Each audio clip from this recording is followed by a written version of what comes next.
In a moment, my friends, I'll share with you an exercise to calm your nervous system. But now we're talking about why your search for convenience is ruining your nervous system. I'm Roanne Digia Samuels, and this is Therapy with Roanne. Welcome. And when I was growing up, I don't know about you, they always say, oh yeah, let kids play outside, let them get dirty because it builds up their immune system.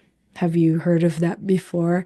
And similarly, my friends, the way we build our psychological immune system is to allow ourselves, or if you have children, to experience some healthy stress because guess what? Life brings some healthy stress or stress that allows us to grow.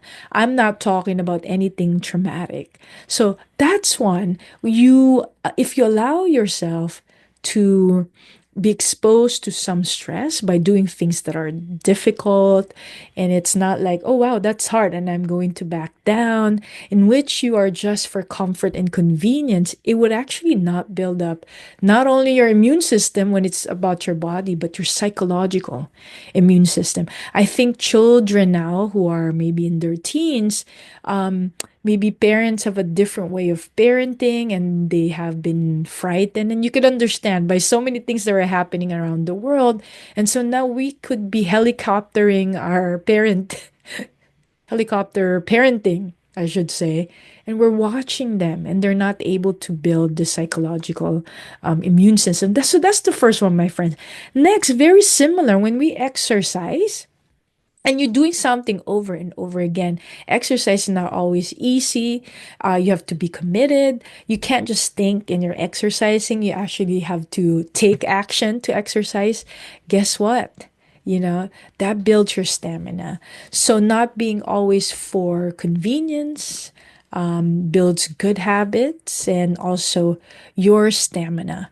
Finally, what I would share today before we get into our practice is that when you are so focused on convenience, things that are fast, even the way we consume our media, right? Everything is short form. And if you can be mindful to watch movies like from beginning to end, because we have got into a habit in which we have so many choices, and I liken that to a parking lot, right? So hear me out here in my metaphor. If you have to park your car and there's so many parking spaces, it'll take you a while because now you're deciding, oh, which one is closer to the door, where's the stairs, and all that information. And that's what happens to us when we have so many things that's available, right? Like Netflix, you don't know what to watch. You start something, you never finish it. Next, if you were parking and then there's only a few space, it's likely, I betcha, that it will take you less time compared to when there's so many. But if the options are more narrowed down, it'll take you less time. And then when there's only one spot, guess what? No need for thinking. And I guess always the middle part to balance, not having a choice, too many choices, maybe what's best for our nervous system, right? So we have both. So when we focus so much on just so many options, it's convenient, but guess what? It really slows down your healing, your nervous system, because you don't take the time to really absorb, to notice things, to slow yourself down. It's almost like you always have a pacifier, right? You get bored, you don't know, you're waiting at the doctor's appointment, you look at your phone, right? Um, in the older times when we didn't have this option, we might look around, maybe smile at somebody, and then start to connect, if at all, right? But that is human nature. That is not as natural anymore because of our gadgets. So that is one of the reasons why convenience is ruining your nervous system. So, my friends, here's a way to just slow down. Take the time to put down anything that is making your brain erratic. It could be probably your phone. We could just start with your phone. You're an adult, so you could just set some moments where you could start with, you know what? Every time I'm eating, I'm going to tuck that away. Or instead of reaching for your phone the first thing when you wake up, you're like, you know what?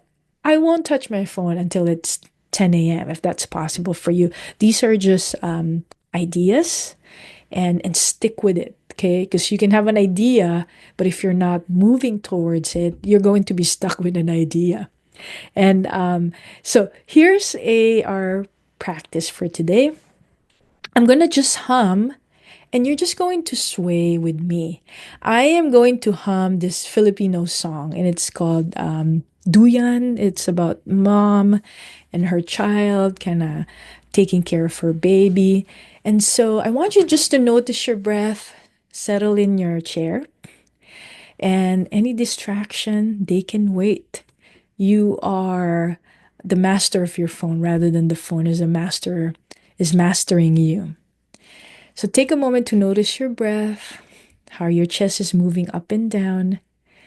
And you could just notice how even this quick practice can support you. So I'm just going to hum. You might not know the song, it doesn't really matter. Here's the thing about humming, it's very hard to be anxious while humming. You could try it. Like if you're anxious, humming would slow you down. Okay. So enjoy this. I'll hum and you could just sway with me. You could do front or you can do side to side, whatever feels good to your body.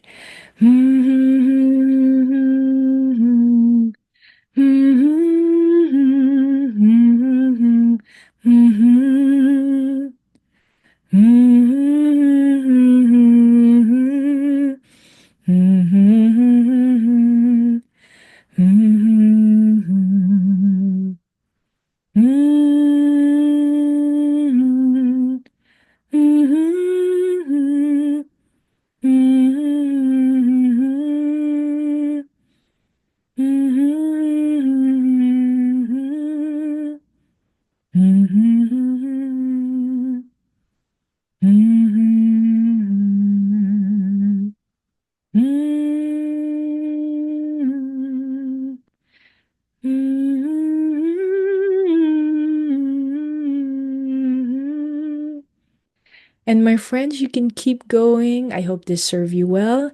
If you're interested in consulting with me, check out therapywithrowan.com. Take good care and take your time.